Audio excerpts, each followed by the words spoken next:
When it comes to BMI, what is the BMI number that we use to determine whether the patient should have liposuction?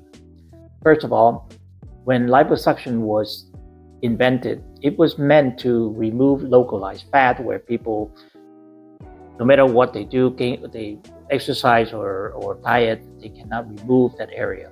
So that's what liposuction truly is for people who have ideal weight.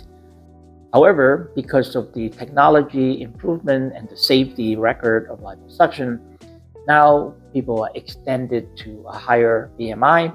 Typically, BMI at about 30 that usually people use to somewhat of a cut off the availability. However, now since we're in the United States, we have a higher population of overweight.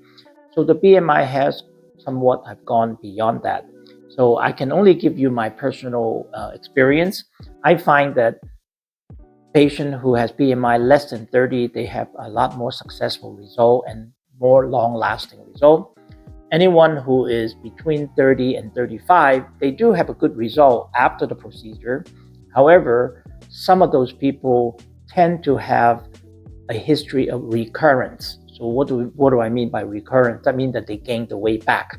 The reason is that for someone to have a BMI of 35, it's not something that happened overnight. People build up their culturally, how they eat and how much they eat.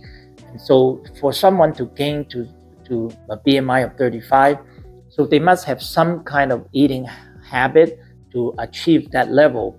So sometimes even after the liposuction, they look better, but the way that they eat, the habit that they have, sometimes are very difficult to change. So therefore, those people tend to gain some of the weight back. So again, I noticed that my patient who had liposuction, about 35 or higher, they tend to have a higher recurrent rates. And also, of course, when the BMI too high, you really shouldn't do multiple area. You just concentrate in one area so that you don't take too much fat off for safety reason. So ideally, the BMI should be below 30, but I would extend that to above 30 to somewhere to 35.